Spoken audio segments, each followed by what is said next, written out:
البتہ دیکھنے کی بات یہ ہے کہ اللہ تبارک و تعالی نے تو اس دن ہمیں آپ کو اپنی رحمت سے دھویا اور ہماری مغفرت فرمائی اور ہماری برائیوں کو بھی اچھائیوں سے بدلا. ان کا تو یہ کرم ہے. اب عیدگاہ سے نکلتے ہی کیا پھر گناہ میں مبتلا ہو جاؤ گے؟ پھر گناہوں کی زندگی شروع کرو گے؟ پھر اپنے دل پر گناہوں کے داغ لگاؤ گے؟ اللہ تعالیٰ کو پاک صاف کر کے تمہارے جسم کو بھی، تمہاری روح کو بھی، تمہارے ایمان کو بھی پاک صاف کر دیا، تمہاری مغفرت کر دی. تمہاری اللہ تبارک و تعالیٰ نے اتنا کرم فرمایا، تمہاری ٹوٹی پھوٹی عبادتوں کو قبول کر لیا. تم نے عبادت کا حق ادا نہ کیا تھا، اللہ تعالیٰ نے اپنی رحمت سے کہہ دیا کہ چلو گنتی پوری کر لو، ہم لگا دیں گے تمہارے حساب میں. لیکن تم ادھر تو دھل دھلا کر نکلے عیدگاہ سے، اور وہاں سے نکل کر پھر وہی گناہوں کی زندگی کا ڈھب کا پہیہ چل پڑا. پھر وہی بال لوٹنے کی فکر، پھر وہی رشوت ستانی، پھر وہی لوگوں کا دھوکہ دینا، پھر وہی جھوٹ اور غیبت، پھر وہی عریانی اور فحاشی. یہ کیا شکر ادا کر رہے ہو اللہ تبارک و تعالیٰ کے دیے ہوئے اتنے بڑے انعام کا؟ تو اس لیے یہ مت سمجھنا کہ جب رمضان گزر گیا تو رمضان گزرنے کے بعد اب بس اب ہم آزاد ہیں، جو چاہے کریں، جس طرح چاہے گناہ میں مبتلا ہوں، جس طرح چاہے پیسے کمائیں، جس طرح چاہے خرچ کریں. نہیں، مسلمان کا کام یہ نہیں. مسلمان کا کام یہ ہے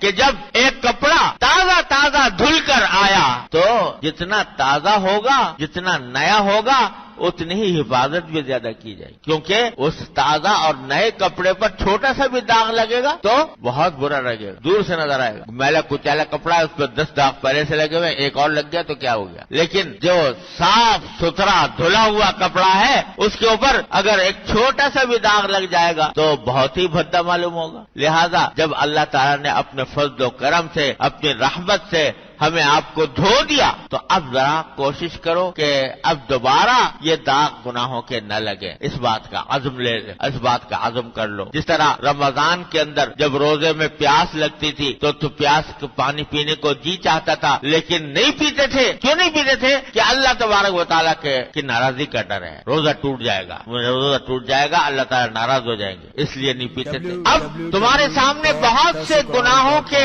دائیں آئیں گے، تقاضے آئیں گے، وہاں پر بھی دل چاہے گا کہ یہ گناہ کر لوں. تو جس طرح روزے میں پانی پینے سے رک گئے تھے، اسی طرح اس حالت میں گناہ کرنے سے رک جاؤ. دل میں تقاضا ہو رہا ہے کہ میں آنکھوں کو لذت دینے کے لیے کوئی ایسی فلم دیکھوں کہ جس میں میری آنکھوں کو لطف اور لذت حاصل ہو جائے. یہ تقاضا ہو رہا ہے، یہ شیطان کا تمہارے دل میں ڈال رہا ہے تقاضا، تمہارا نفس تمہارے دل میں ڈال رہا ہے. اور اللہ کے لیے اپنی آنکھ کو اس سے بچا لو کہ میرے مالک نے یہ نعمت دی ہے مجھے دیکھنے کی نعمت، یہ ایسی نعمت ہے مفت مل گئی ہے، اور اس کے اگر یہ کبھی چھن جائے تو پتہ چلے کہ کتنی مصیبت ہے. اگر یہ چھن جائے، ذرا بینائی کے اندر کمزوری آ جائے تو آدمی ساری دنیا کی دولت خرچ کرنے کو تیار ہو جاتا ہے. تو یہ میں اللہ کی مرضی کے خلاف استعمال نہ کروں، روک لیتا ہوں. یہ ہے ایمان کا کام. دل میں ایک رکاوٹ پیدا ہو، اسی رکاوٹ کا نام ہے تقوی. اسی خلش کا نام ہے تقوی، جو انسان کو کہ باغ انسان کے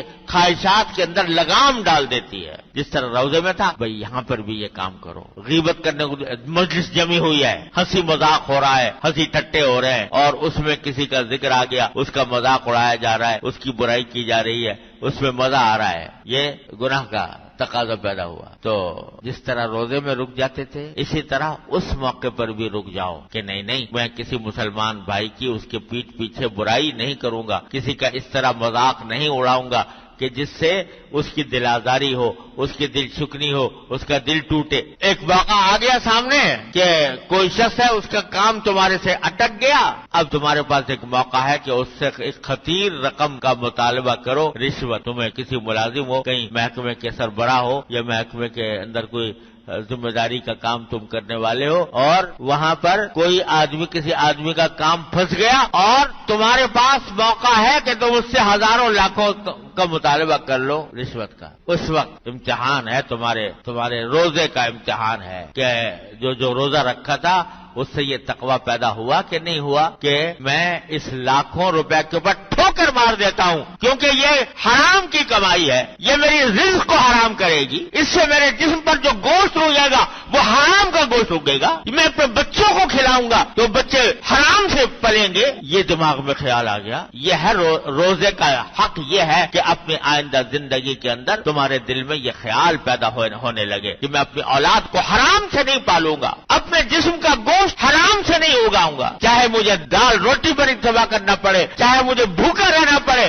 چاہے مجھے فاقے کرنے پڑے، رشوت کا ایک پیسہ اپنی زندگی کے اندر استعمال نہیں کروں۔ یہ جس دن پیدا ہو گیا سمجھو کہ الحمدللہ روزے کی حقیقت حاصل ہو، روزے کی اس کی کوشش کر لے بھائی۔